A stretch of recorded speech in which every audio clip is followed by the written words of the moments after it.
Le petit matin Sud Radio, 5h-7h, Maxime Trouleau. Nous sommes le 31 octobre et ce soir, vos enfants ou vos petits-enfants viendront peut-être sonner à la porte de vos voisins pour récolter les fameux bonbons d'Halloween et partager de bons moments en famille. Oui, sauf que parfois, pour des milliers d'enfants en difficulté placés dans des foyers d'accueil, ces moments de joie résonnent différemment. Heureusement, pour égayer ces soirées, des associations existent pour redonner le sourire à ces enfants.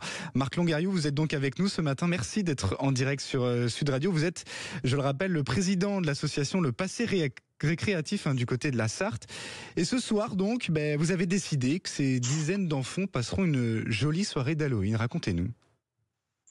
Voilà, nous on est une association, ça fait 5 ans qu'on existe sur Mamers, et ça fait 15 ans qu'on s'occupe de maisons d'enfants, dont une qu'on s'occupe du côté dans le Haut-Var. D'accord. Donc c'est à Sainte-Maxime, on les a pas lâchés, on continue, donc en tout on parraine une 50aine d'enfants. Il y en a 37 du côté à Mamers et une 15aine du côté de Sainte-Maxime. Voilà. Et donc nous on fait souvent, on a créé un restaurant associatif. D'accord. Parce qu'on n'a pas de subvention et pas de dons, on s'autofinance. Donc le but c'est de faire des soirées, des repas, et avec les bénéfices, on essaye d'offrir le plus de choses possibles pour ces enfants-là. Donc, dans Halloween. Voilà, justement, c'est ce que j'allais vous dire. Vous profitez finalement d'Halloween pour récolter des dons, et avec ces dons, qu'est-ce que vous allez faire ? Là, il est prévu qu'ils partent. Là, ça fait 4 ans qu'ils viennent ici. On leur faisait Halloween dans les caves avec de la déco. D'accord. Donc on a la chance d'avoir pas mal d'adhérents et pas mal de partenaires.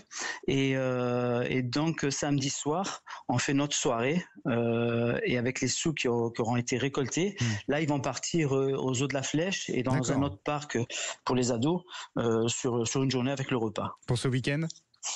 Pour ce week-end, ouais, exactement. D'accord. Et ça fait combien de temps que vous faites ce genre d'événement, que ce soit pour Halloween ou, j'imagine, pour Noël, pour Pâques ? Comment est née ces idées ? C'est venu. Moi, je savais pas que ça existait des maisons d'enfants. Et puis un jour, on a assisté dans une ferme pédagogique où il y avait ces enfants-là, et on s'est dit, du coup, on va créer, on va essayer de trouver des fonds et puis leur payer. On avait commencé par le parc de Marineland, et là, cette année, ils partent à Euro Disney quand même. D'accord. Le vendredi 13 décembre. Toute la maison d'enfants part à Euro Disney, donc ça a été un certain financement. Et comme on a fait plusieurs repas depuis Noël dernier, donc on a pu leur payer ça pour Noël. Et ça n'empêchera pas qu'ils auront l'arbre de Noël. Et bien évidemment, avec les décorations qui s'ensuivent, évidemment, c'est toujours un bonheur de voir la joie de ces enfants, que ce soit pour Halloween ou pour Noël. Marc Longariou, comment vous avez eu l'idée de créer cette association ? Est-ce que vous avez eu l'idée seule, ou est-ce que c'est grâce à vos amis, vos proches, votre famille ? Ça a commencé au départ, on voulait, comme j'avais vendu une affaire, donc j'avais dit, tiens, on va leur payer Marineland. Et après, il s'est greffé plein d'amis pour me donner de l'argent à droite à gauche. Et j'ai dit non, on va le faire autrement. Moi, ce que je voulais pas, c'est qu'ils donnent de l'argent comme ça, simplement, qu'il y ait un échange entre. C'est un donnant-donnant. Et puis du coup, ça a vachement bien marché. Et ça fait 15 ans qu'on existe. Alors au-delà de Halloween, de Noël, de ces fêtes, est-ce que les Français peuvent venir vous donner des dons au quotidien ? Comment se passe votre quotidien, vous, du côté de cette association ? Le quotidien, c'est qu'on ouvre notre petit restaurant 2 fois par semaine, 2 à 3 fois par semaine. D'accord. Et il y a des gens qui viennent manger. Et il y a beaucoup d'assos, des partenaires, tels que la ressourcerie, Coup de Parquet, Mamers en scène, qui sont des assos sur Mamers, qui nous demandent à nous de faire les repas. Voilà, quand ils ont des repas de groupe. Donc, comme on est capable de faire des repas, on fait des paellas, couscous et ainsi de suite. Et donc, on leur fait payer une petite part. Oui. Et puis après, ça vient à notre caisse à nous. Et avec ça, on arrive à payer tout ce petit bonheur à ces enfants, quoi. Alors, est-ce que l'association de Le Passé Récréatif, ce ne sont que les enfants, ou vous venez en aide à beaucoup d'autres personnes ?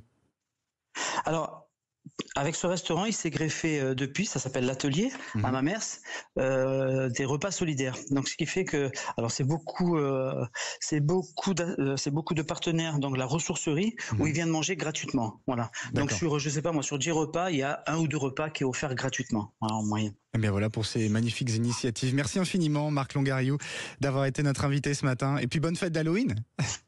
Merci. Merci à vous aussi, bonne fête. Et bonne journée, évidemment. 6h45 sur Sud Radio.